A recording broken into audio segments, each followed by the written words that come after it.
Iman itu berat ya. Surga itu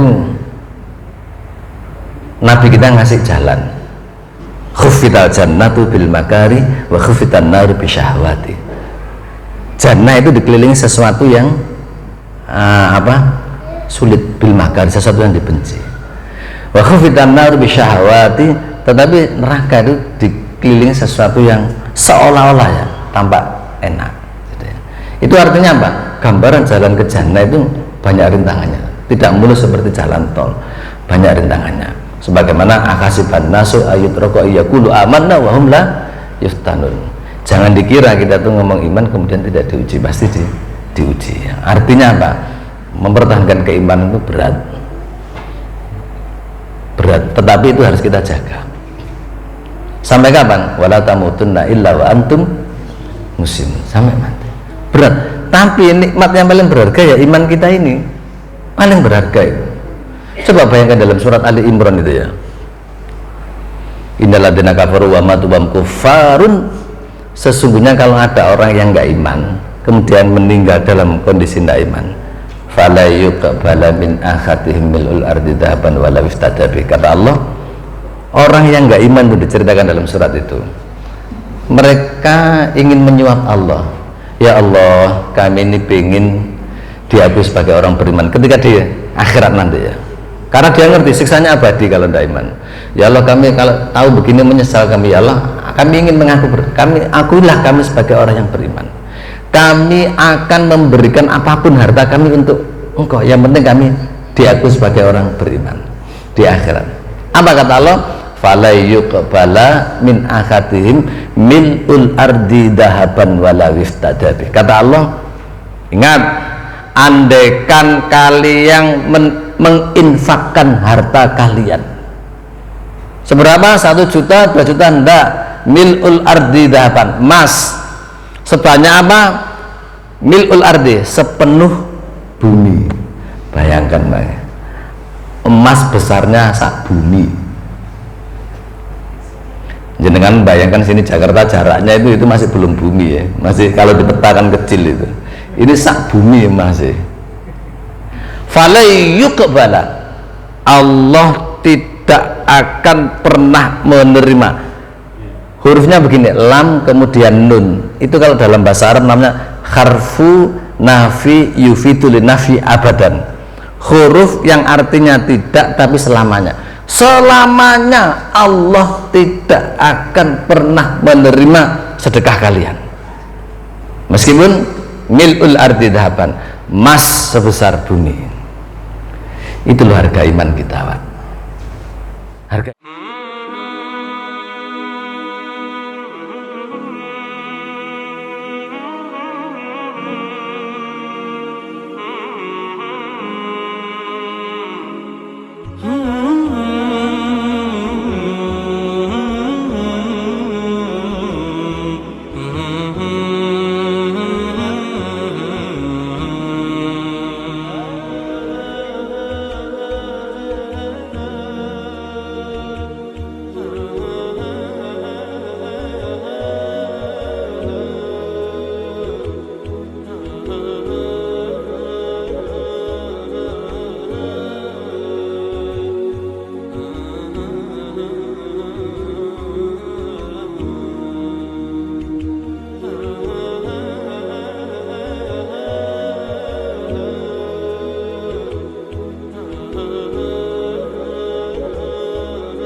Cek cek.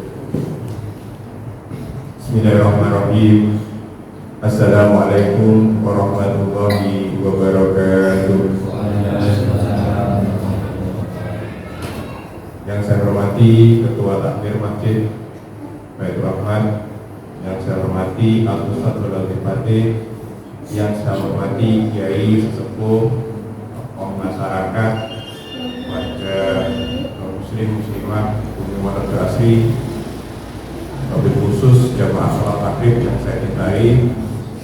Alhamdulillah, alhamdulillah, wa nasta'inu wa na'udzubillah min syururi anfusina wa min sayyiati a'malina, man yahdihillahu fala mudilla lahu wa man yudlil asyhadu an la ilaha illallah wa asyhadu anna Muhammadar Rasulullah. Segala puji bagi Allah yang hanya kepadanya kita memuji, memohon pertolongan dan mohon ampunan. Karena atas limpahan rahmatnya kita semua dikumpulkan kembali di sini pada sore atau malam hari ini di tempat yang mulia untuk mendekatkan diri kepada Allah Subhanahu wa taala. Ini hal yang patut kita syukuri, sebab pada majelis ilmu, pada majelis-majelis yang untuk mendekatkan diri kepada Allah, berarti kita adalah orang yang dipilih, dan ini patut untuk disyukuri karena barang siapa yang kemudian diinginkan baik maka dimudahkan jalan apabila diinginkan oleh Allah untuk menjadi hamba yang dekat dengannya, maka dimudahkan terutama ilmu-ilmu yang untuk berdekatan diri kepadanya. Salawat dan salam semoga terlimpah tercurah kepada junjungan kita Nabi Muhammad SAW berserta keluarganya, para sahabatnya, para pengikutnya, termasuk kita semua. Mudah-mudahan kita semua termasuk yang mendapatkan sahabatnya. Amin amin ya rabbal alamin. Hadirin yang berbahagia, di tengah kita sudah hadir Al-Ustadz Salahuddin Fatih. Assalamualaikum Ustadz. Waalaikumsalam. Allah akan memberikan curahan ilmunya kepada kita semua. Namun sebelum bahasan pada sore hari ini kita mulai, mari sejenak kita bersama-sama untuk mendengarkan tilawah dari Saudara Ihsan. Waktu dan tempat kami persilahkan.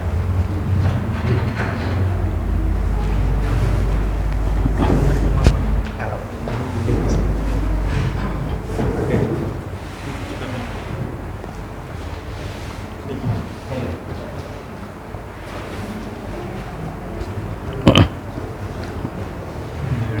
warahmatullahi wabarakatuh. Assalamualaikum warahmatullahi wabarakatuh.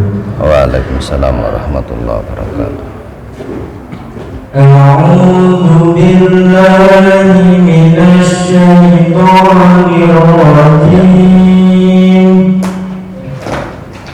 Bismillahirrahmanirrahim. Yawma yuhma 'alaiha fi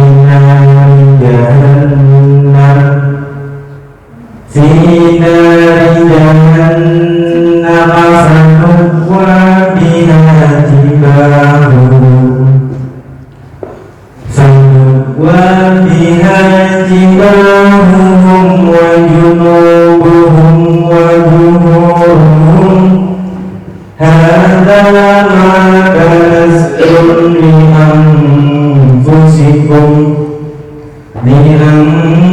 anfusikum fadhuqu ma kuntum bihi.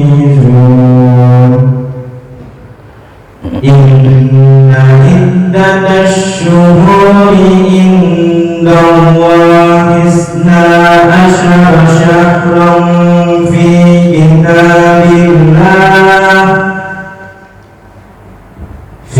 كتاب الله يوم خلق السماوات والأرض منها أربعة حرم ذلك الدين القيم فلا تظلموا فيهن أنفسكم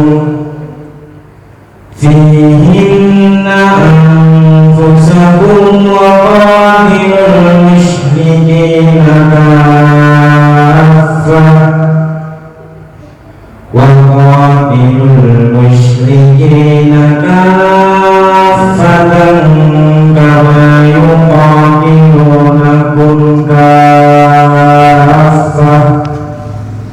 واعلموا أن الله مع المتقين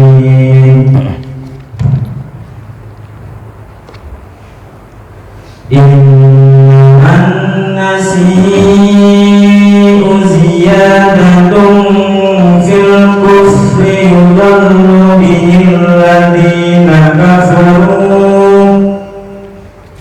يضل به الذين كفروا يحلونه آما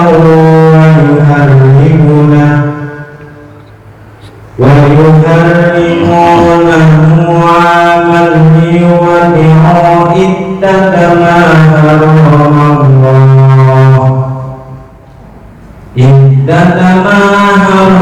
الله فيحلوا ما حرم الله زين لهم سوء أعمالهم والله لا يهدي القوم الكافرين صدق الله العظيم والسلام عليكم ورحمة الله وبركاته. Waalaikumsalam warahmatullahi wabarakatuh. Terima kasih Saudara Ihsan. Beliau adalah santri dewasa meskipun sudah bisa membaca Al-Quran. Kami di Ketakmiran tetap mengadakan kelas untuk dewasa dan kami mengajak panjenengan semua untuk ikut bergabung di program ini. Bagi yang sama sekali tidak bisa membaca, kami juga siap untuk membimbing bersama asatidz kami. Insya Allah mudah-mudahan menjadi amalan yang bisa kita banggakan di akhirat. Ini mohon izin, ini sepertinya mic-nya pakai yang ini aja ya. Ini konsepnya ini Ustaz Rohman ya. Saya tidak terbiasa. Biasanya langsung tadi. Kita dialog aja Ustaz ya. Oke, monggo. Saya Angga Ustaz. Bagaimana kabarnya Ustaz? Mungkin perkenalan dulu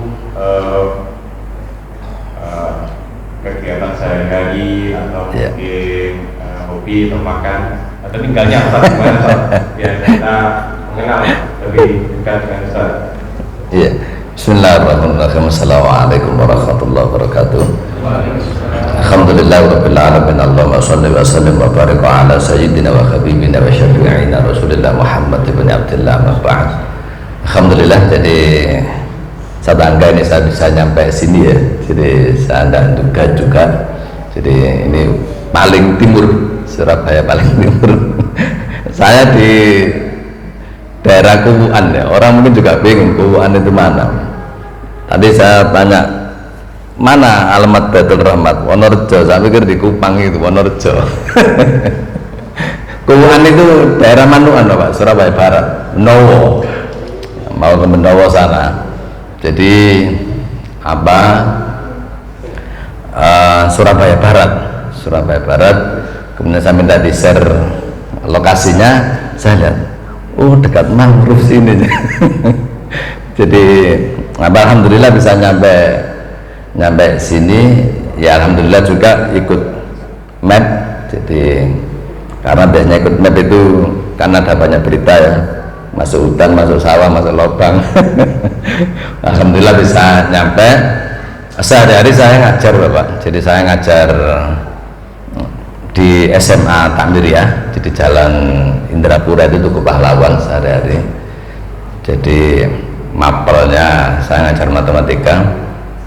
Sebelum itu saya aktif juga di bimbel, kemudian ngajar bahasa Arab. Jadi ngajar bahasa Arab di berbagai masjid, kemudian kadang anak-anak mahasiswa, kemudian dosen. Cuman karena sekarang jam saya sudah semakin full di aktivitas, biasanya sore ngajar itu. Jadi setelah sore setelah pada dasar biasanya saya ngajar bahasa Arabnya. Cuman karena sekarang jam belajar di Takmiriyah itu full sehingga sudah tidak sempat saya lepas ini murni mengajar. Mungkin itu Ustaz, untuk perkenalan awal. GPS Ustaz itu memang pengalaman ada ya 4 kali Ustaz mengikuti GPS hilang Ustaz. Nggak apa-apa, karena kadang-kadang GPS itu bagus tapi ya ada baiknya GPS juga Ustaz gunakan terus tepat. Tanya-tanya biar kita juga tidak Ustaz.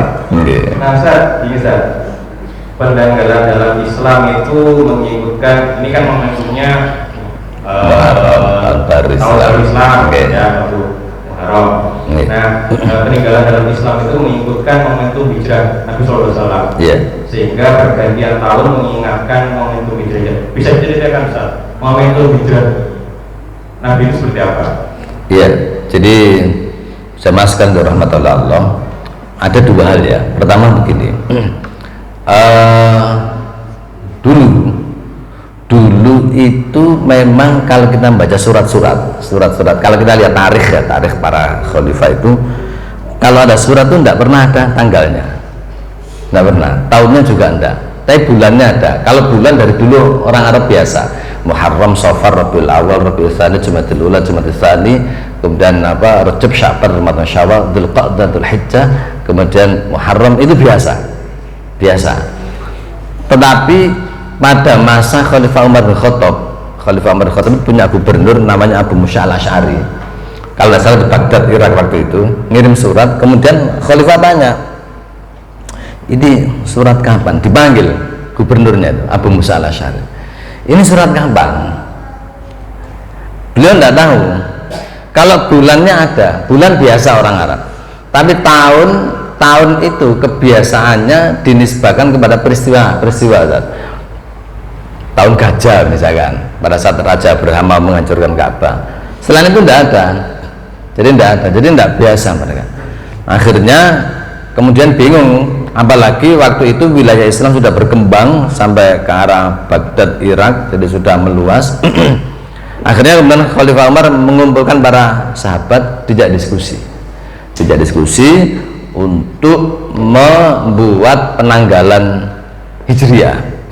Jadi ini gimana ini kita butuh tanggal, jadi butuh tahun tersendiri, karena kita selama ini tidak punya tahun, hanya punya bulan-bulan. Itu ada bulan Muharram, Safar, tapi tahun apa tidak tahu orang Arab ketika itu.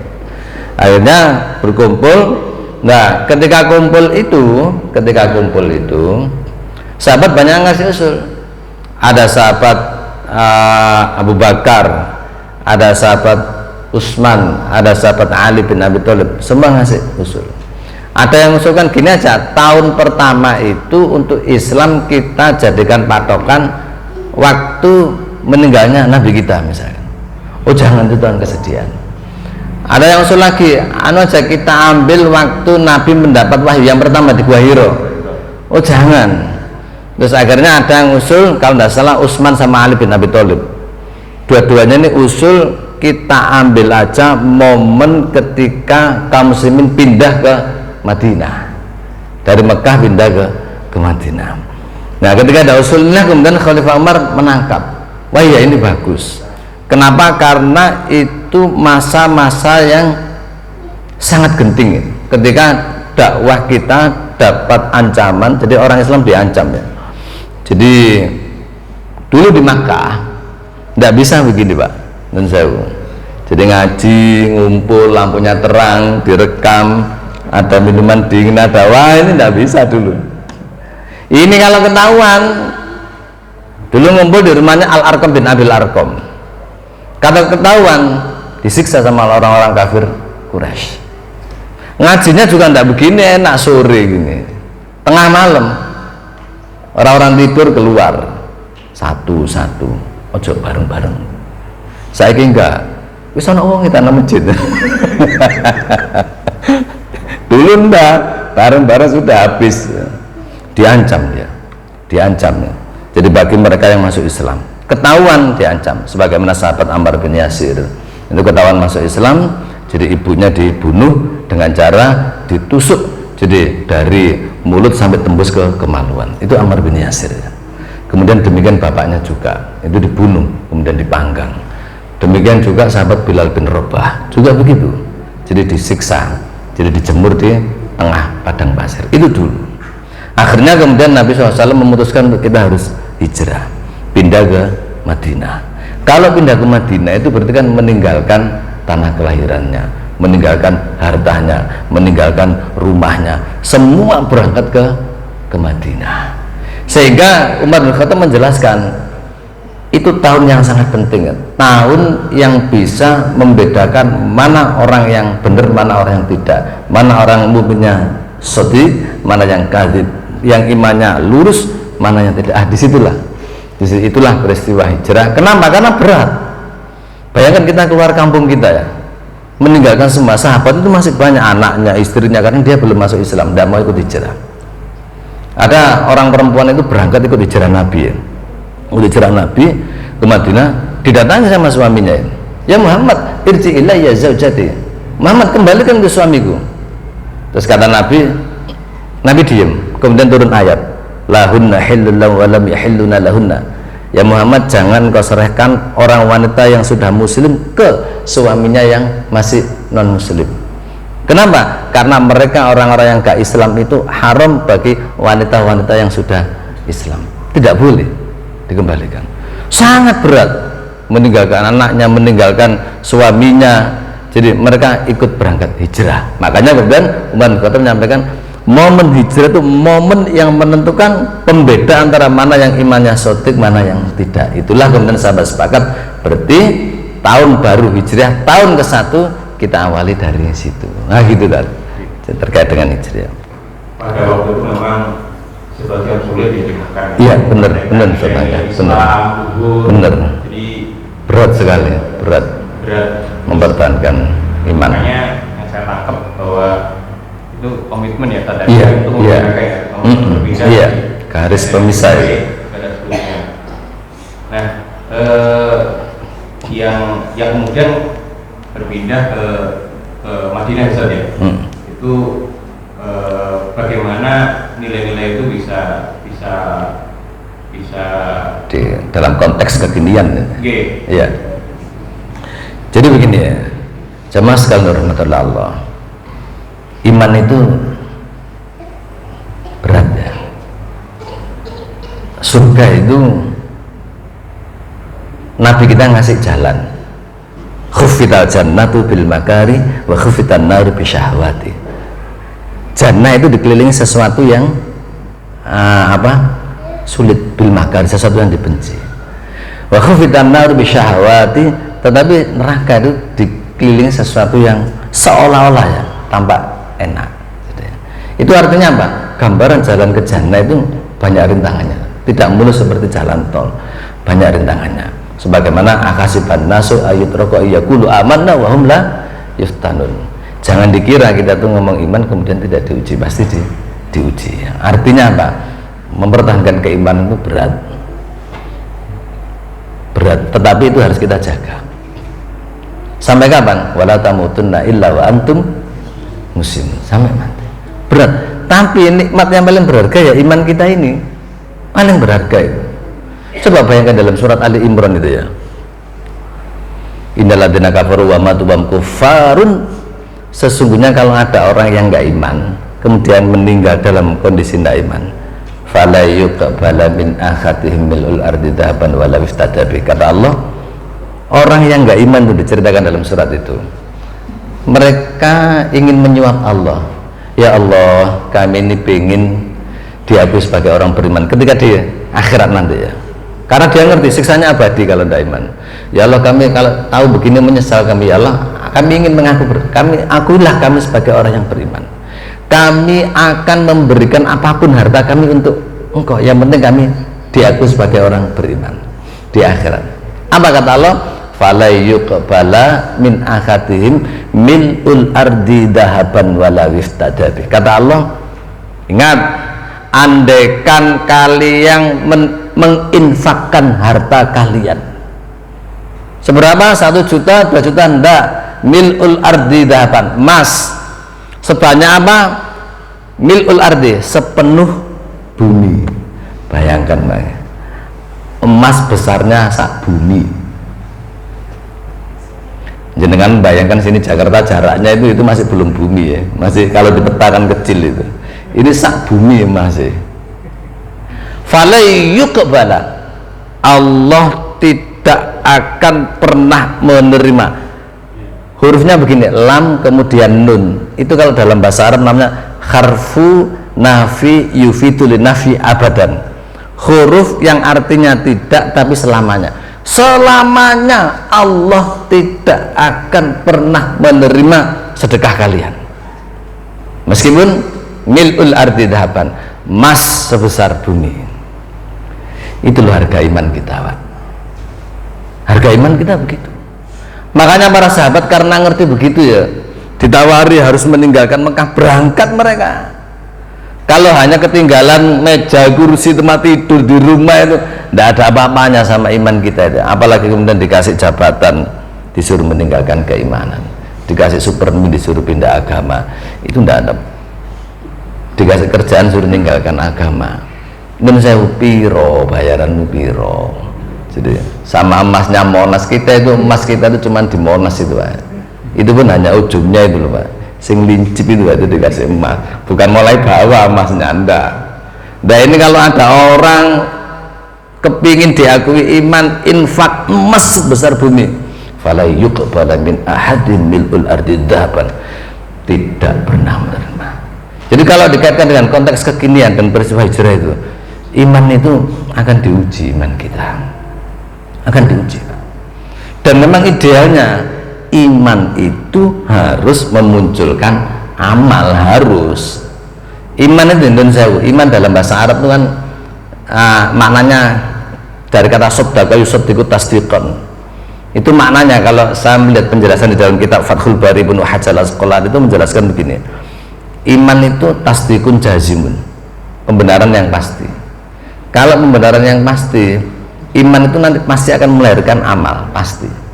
Karena iman itu kan yakin, orang yakin itu pasti ada bukti. Indonesia misal ini isinya Pak asam sulfat pekat atau air keras misal, karena Ustadz Angga misal ini air keras, Ustadz Angga misalnya, Ustadz Angga saya punya air keras pekat. Ini pekat itu artinya persentasenya tinggi, Pak. Kan ada berapa persen itu ya. Kalau misalkan 10% itu kan paling cuma ini, tapi kalau yang 90 sampai 100%, kalau kena kita kan belum langsung bolong gini. Jadi coba Pak Angga, ini asam sulfat misal, bahaya enggak menurut Pak Angga? Misal ini asam sulfat pekat, bahaya kan? Bahaya. Oke, bahaya. Sekarang begini, Pak Angga yakin ini bahaya? Yakin.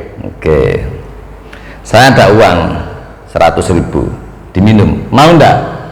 Enggak mau. Oke, 1 juta, mau enggak Pak Angga? Enggak mau. Saya naikkan misalkan 10 juta, kayak anison diambil. Berarti orang ini ada yang enggak beres dalam keimanan ini, enggak beres dia. Kenapa? Karena itu akan membunuh dia, ya kan? Jadi Bapak nun sewu, orang kalau yakin, kenapa Pak Angga enggak mau? Karena yakin bahaya, dipaksa itu lo enggak mau. Kenapa enggak mau? Bahaya, dipaksa enggak mau, karena yakin. Jadi orang itu kalau punya keyakinan yang kuat, dipaksa, diimingi apa-apa itu juga enggak mau. Sekarang kita yakin Allah itu ada, Allah mengawasi kita, Allah melihat kita. Kadang kita itu orang itu hanya yakin Allah itu ada di masjid, di luar itu enggak, tapi di masjid itu yakin nih, Masya Allah. Dan misal saya kasih contoh ya, orang itu kalau di masjid itu Masya Allah yakin Allah melihat. Jenengan sholat isya sendirian karena masbuk, semuanya sudah pulang sendirian. Rakaat keempat, fil alamina innaka hamidum majid, sampai hamidum karek masjid dulu bus ngentut. Pertanyaannya diulangi enggak sholatnya? Lah diulangi enggak kita? Kan kita ulangi. Sekarang bertanya, kawan uang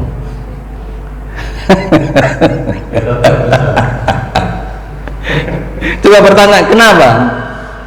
Tidak berani kita, tidak berani. Itu di masjid.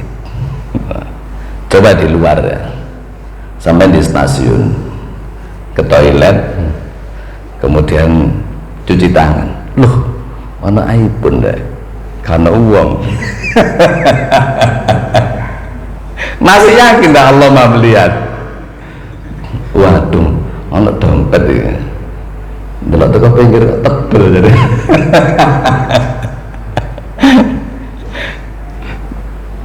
Itu keimanan dia bermasalah dari sisi keimanan.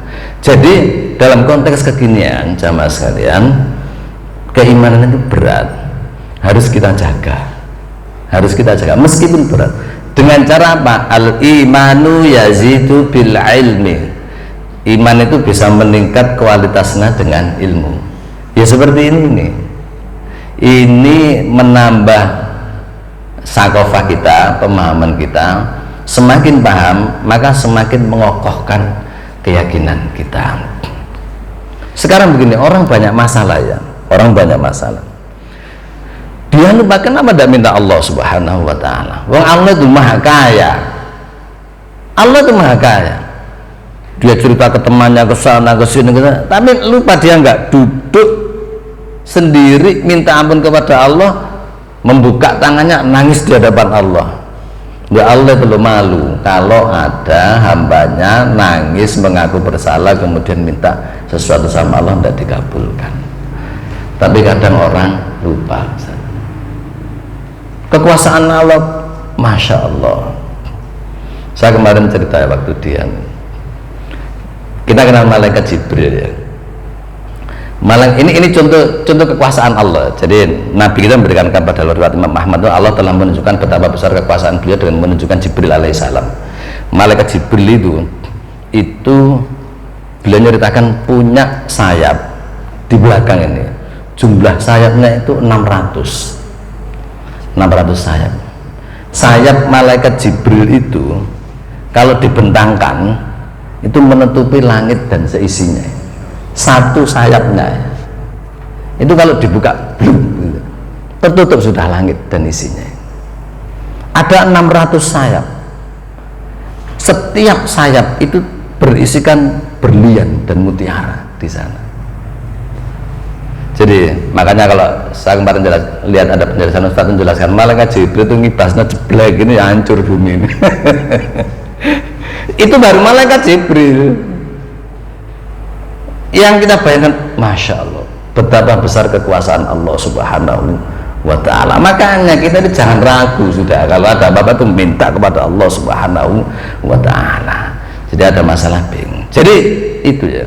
Jadi kita perkokoh keimanan kita dengan cara apa? Mengenal Allah, semakin mengenal semakin yakin. Wujud dari keyakinan itu adalah apa? Kita tidak ragu lagi, hidup ini berpegang teguh dengan aturan Allah. Tidak ragu. Kadang orang kan, wah ada undangan, don sewu, ada undangan di tempat saya itu, tempat saya itu kan masih daerah apa ya, seperti pedesaan tempat saya itu. Jadi di sana itu Ustaz masih ada namanya sedekah bumi. Sebenarnya kalau kegiatannya pengajian tidak masalah, masalahnya itu ada orang minum-minum. Saya tidak pernah mau, tidak pernah mau. Itu semua gang diundang, didatangi satu-satu. Saya tidak pernah mau. Jadi dimintai urunan ya. Saya mensewu, saya kalau urunan untuk pengajian saya Allah saya sumbang. Tapi kalau saya untuk ini kegiatan saya tidak berani saya. Kalau jenengan minta ke saya, minta untuk masjid insya Allah saya kasih ya. Tapi kalau untuk saya ngapun tidak mau. Nanti yang lain aja, kalau urunan yang lain saya diminta. Ya sudah mereka. Orang-orang takut karena saya orang baru kok berani. Ustaz Fatih, saya bilang kita ini loh, hidup itu apa nanti yang kita cari? Takut apa? Tidak disopo wong, tidak dinendo, yang ngasih rezeki loh bukan mereka, yang ngasih rezeki Allah. Tapi sekarang alhamdulillah sudah mulai ngerti orang-orang. Jadi maksud saya begitu ya. Memang nanti satu keyakinan pada Allah ini harus kokoh dengan cara apa? Ngaji. Kalau sudah yakin maka kita tidak ragu lagi untuk di dalam kehidupan sehari itu kita berupaya bagaimana hidup kita ini berjalan sesuai dengan ketentuan Allah. Begitu Ustaz. Jadi kalau bilang kontak keyakinan gimana? Ya semakin mengokohkan keimanan kita dengan ilmu dan berupaya hidup itu berjalan sesuai dengan ketentuan Allah Subhanahu wa taala.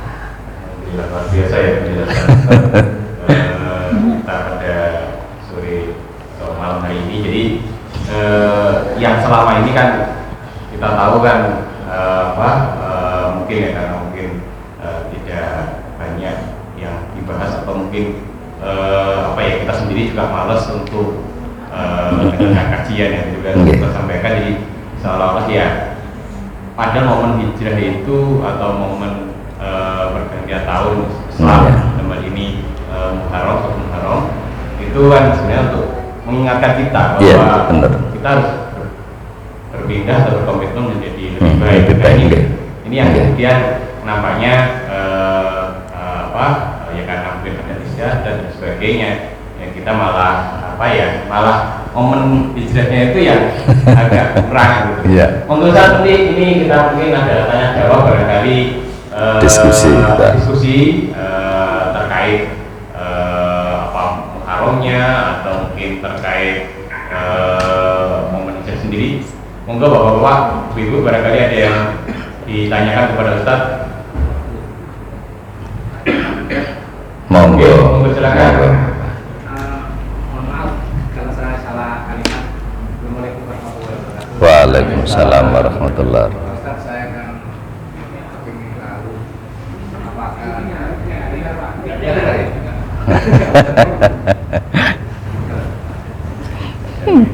yang pengen tahu pertanyaannya banyak ya. Bismillahirrahmanirrahim. Assalamualaikum warahmatullahi wabarakatuh. Waalaikumsalam warahmatullahi wabarakatuh. Ustaz, perkenalkan nama saya Edi. Nggih, Bapak. Nggih. Yang ingin saya tanyakan bahwa karena saya awam dalam ilmu fikih atau ilmu agama, saya ingin tahu jawaban yang pasti yang namanya momen satu Muharram. Apakah benar yang ada di isi kepala saya? Kalau orang Jawa bilang itu bulan Suro. Artinya apa? Bulan Suro itu identik dengan bulan Keramat. Tapi yang ada di kepala saya justru ini bulan yang sangat istimewa. Artinya apa? Penuh keberkahan dan penuh apapun itu yang kita kerjakan dengan positif. Jadi pada intinya salah satu contoh saya pernah menikahkan anak saya yang pada umumnya bulan Suro itu kan tabung. Tetapi saya coba alhamdulillah tidak ada. Nah ini kalau jawabannya tidak bisa dimengerti secara luas bahwa masyarakat umum masyarakat pada umumnya dan umat Islam pada khusus. Terima kasih Pak. Assalamualaikum warahmatullahi wabarakatuh. Waalaikumsalam warahmatullahi wabarakatuh. Ya, jadi orang Jawa bulan Muharram itu identik dengan Suro ya. Jadi banyak kesialan sehingga kemudian tidak boleh mengadakan apalagi tadi pernikahan Ustaz. Memang iya benar, artinya tidak ada di dalam Islam ya. Jadi bulan keramat, bulan sial tidak ada. Justru bulan Muharram ini istimewa. Jadi amal kebaikan kita itu pahalanya lebih besar di bulan-bulan yang lain. Ada 4 bulan itu nanti ya. Jadi ada Dzulqa'dah, Dzulhijjah, Rajab sama Muharram disebut Asyhurul Hurum, nanti Asyhurul Hurum di dalam fikih Islam. Jadi justru di bulan inilah jadi pahala-pahala kalau kebaikan ditingkatkan. Tetapi sebaliknya kejelekan juga begitu. Jadi dosanya lebih besar di bulan Muharram. Di dalam Islam baik buruk, bahagia tidak, susah senang, bala atau tidak, itu kan Allah yang menentukan. Saya ingin bacakan surat ayat kursi ya, panjenengan kenal semua. Di ayat kursi itu gamblang, a'udzubillahi minasyaitonirrajim, Allahu la ilaha illa huwa. Tidak ada Allah, tidak ada ilah kecuali Allah.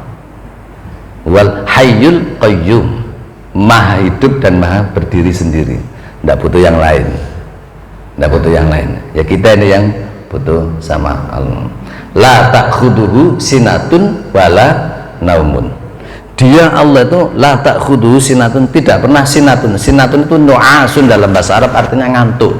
Tidak pernah ngantuk, wala naumun apalagi tidur. Jadi ngantuk tidak pernah. Jadi sebelum ngantuk itu mukadimahnya micro sleep ya. Jadi sleep itu tidak pernah. Jadi tidak pernah. Apalagi tidur, la ta'khuduhu sinatun wala naumun. Kemudian lahuma bisa mewati. Jadi keduanya, jadi apa yang ada di langit dan bumi milik Allah Subhanahu wa taala. Kemudian apa itu terusannya? Nama la ta'khudhu sinatun wa la nawm, man dzalladzi yashfa'u indahu illa bi'idznih. Man dzalladzi, siapa yang bisa memberikan pertolongan kalau tidak diizinkan Allah? Man dzalladzi yashfa'u indahu illa bi'idznih. Jadi siapa? Tidak ada yang bisa mencelakakan orang kecuali Allah. Jadi man dzalladzi yashfa'u indahu illa bi'idznih.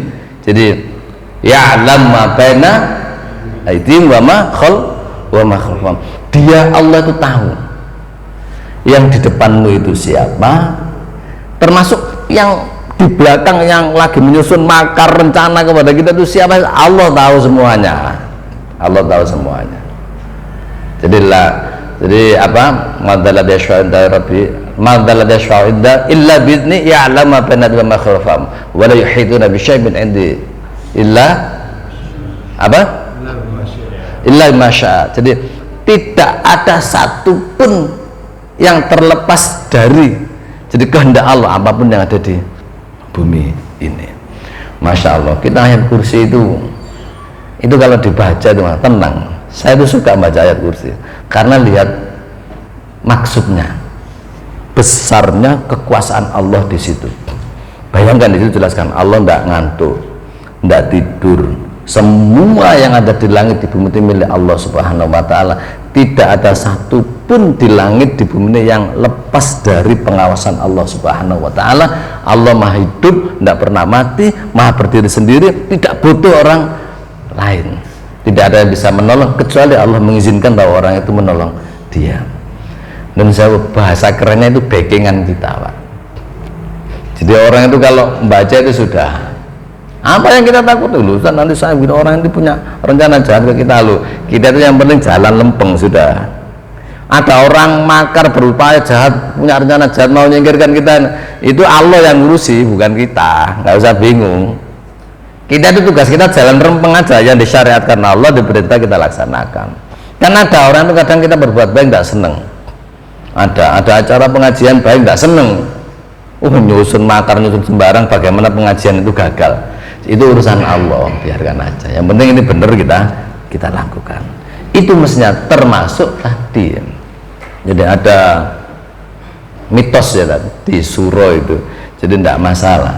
Tadi Pak Edi tadi sudah membuktikan ya. Sudah membuktikan. Jadi sekali lagi memang tidak benar, Muharram justru bulan istimewa di dalam Islam disebut dengan Asyhurul Hurum. Jadi Asyhurul Hurum ada 4, Dzulqa'dah, Dzulhijjah, kemudian Rajab, kemudian Muharram. Bulan yang istimewa, setiap kebaikan akan diganjar dengan pahala yang lebih banyak, tetapi sebaliknya juga kejahatan juga begitu. Untuk khusus di bulan Muharram. Mungkin itu, mungkin karena kalau diganjar dosa banyak, maksiat banyak, mungkin terus nggak usah ngadain apa-apa biar nanti kadang-kadang kan kalau ngadain acara itu tinggal sholat tinggal apa kan malah dosanya nggak besar Pak. Ya mungkin itu mungkin. Ya, tapi tidak seperti itu, nanti kita maknai, kita ada ilmu baru bahwa boleh, tapi memang ya kalau ada gawe-gawe gitu ya tetap sholatnya tetap dijalankan, tidak boleh bolong-bolong karena maksiat di bulan Muharram itu dosanya besar. Monggo, barangkali ada yang bertanya lagi. Ustaz, apa ya? Di bulan Muharram sendiri itu kan Allah banyak membantu atau kemudian mukjizat-mukjizat ya, Nabi Adam, Ibrahim, Yunus, Nabi Musa, Nabi Nuh dan Nabi Muhammad sendiri itu memberikan mukjizat atau keajaiban jalan keluar di situ. Apakah hal tersebut juga masih didapatkan umat-umatnya yang meyakini pertolongan dari Allah di bulan ini khususnya Ustaz? Jadi benar, masih mendapatkan pertolongan Allah masih ya. Saya contohkan, cuma pertolongan Allah itu tidak gratis ya, tidak gratis. Kenapa Allah memberikan kabar tentang itu? Kita dituntut untuk juga berjuang membela agama Allah ini. Intan surullah yang surkum. Itu kalau dalam bahasa Arab begini, kalau kalian menolong agama Allah, baru Allah akan menolong kalian. Itu ada syarat, ada yang disyaratkan. Yang disyaratkan apa? Pertolongan. Syaratnya apa? Menolong. Maksudnya begini, orang ingin mendapatkan pertolongan Allah, itu harus ada upaya untuk menolong agama Allah. Sehingga kalau pertanyaan pertolongan Allah kok nggak datang ke saya, ya jawabannya satu, kapan kita siap menolong agama Allah. Bagaimana menolong agama Allah dalam konteks kekinian ya, skala kecil misalkan kita meramaikan masjid, itu bagian dari syiar menolong agama Allah. Dalam konteks yang lebih besar ya, bagaimana kehidupan kita ini bisa berjalan sesuai dengan Islam. Jamaah sekalian, kita ini Masya Allah ya, Masya Allah, maksud saya begini, kita ini diberikan konsep hidup syamilun kamilun mutakamil, yang utuh, yang lengkap, sempurna, Islam. Siapa yang menjamin? Allah. Allah menjamin al-yauma akmaltu lakum dinakum, hari ini aku sempurnakan agama untuk kalian. Ada penjelasan bagus di dalam tafsir Ibnu Katsir itu begini ya, hadhihi akbarun ni'amillahi ta'ala ala hadil ummati. Jadi ini adalah nikmat Allah terbesar kepada umat. Kenapa? Li'anna Allah qad akmal hadatin ala hadil ummati, karena Allah sudah menyempurnakan agama ini untuk umat Muhammad. Karena sudah sempurna, kata Allah, kata Ibnu Katsir, fala yahtajuna ila dinin ghairi dinil Islam. Maka umat Islam ini tidak butuh agama lain untuk menyelesaikan problem hidup mereka. Masya Allah, enak kita ini. Sudah, tinggal tugas kita satu, mempelajari, faham, diamalkan. Nah, kalau itu difahami, diamalkan, sulit iya, tapi nanti Allah pasti akan. Jadi kan, wa may yattaqillah yaj'al lahu makhrajan wa yarzuqhu min haitsu la yahtasib. Kalau kita takwa itu kan qiyam bil mawajib, perintah dilaksanakan kan gitu, yang dilarang dijauhi. Apa janji Allah? Yaj'al lahu makhrajan, dikasih solusi kalau ada kesulitan. Wa yarzuqhu min haitsu la yahtasib, dan diberikan rezeki dari jalan yang tidak disangka-sangka. Pasti itu. Persoalannya yakin apa tidak gitu. Itu memang butuh sabrun wa istiqomah.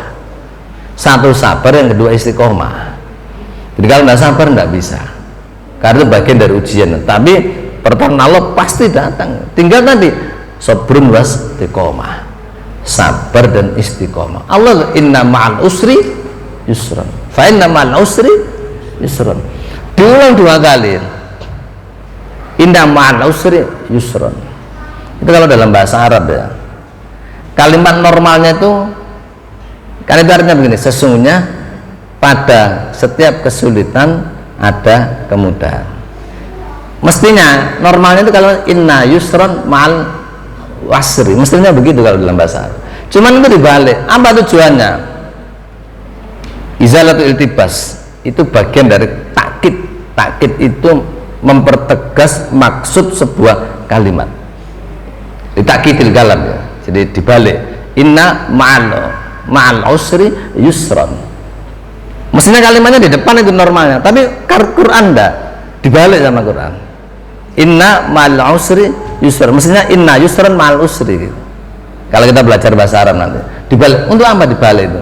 Kalau orang Arab tahu ya, dibalik itu untuk membuat kesan bagi yang baca bahwa kalimat ini benar-benar tegas gitu.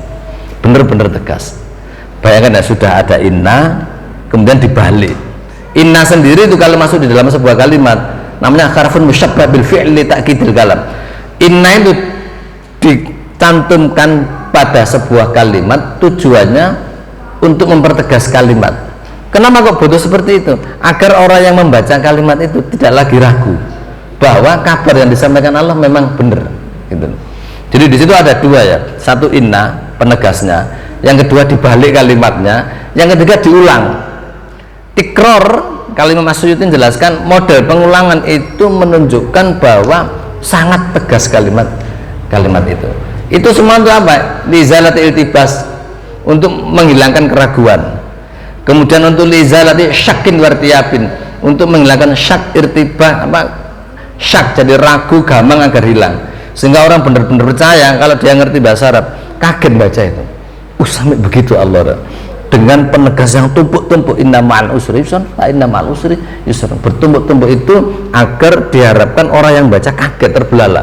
Masya Allah, berarti pasti benar akan ada kemudahan setelah sebuah kesulitan.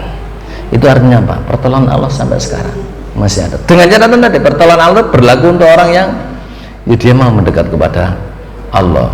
Allah justru senang kalau ada hambanya bolak-balik minta, itu senang. Minta senang. Itulah Al-Khaliq ya. Jadi backing kita Allah Subhanahu wa taala. Jadi tidak usah ragu, dekat kepada Allah pasti ada pertolongan, Ustaz. Alhamdulillah Ustaz. Ini sudah alarmnya bunyi dan sudah masuk. Ya, untuk menutup mohon izin Ustaz. Karena sudah baik, mudah-mudahan jemaah yang hadir di sini semua yang bertambah baik kebaikannya. Amin. Juga mungkin permasalahan kehidupan dunianya yang sakit disembuhkan, yang punya utang kemudian bisa dilunaskan dan sebagainya. Mohon doanya mudah-mudahan bulan Muharram dan tahun ini tahun yang lebih baik daripada tahun sebelumnya. Mungkin panjenengan Bapak. Al-Fatihah. A'udzu billahi minasyaitonir rajim. Bismillahirrahmanirrahim. Alhamdulillahirabbil alamin arrahmanirrahim maliki yaumiddin. Iyyaka na'budu wa iyyaka nasta'in. Ihdinas siratal mustaqim. Siratal ladzina an'amta 'alaihim ghairil maghdubi 'alaihim waladdallin. Alhamdulillahirabbil alamin hamdan syakiran hamdan na'iman hamdan yuwafi ni'amahu yukafi mazida.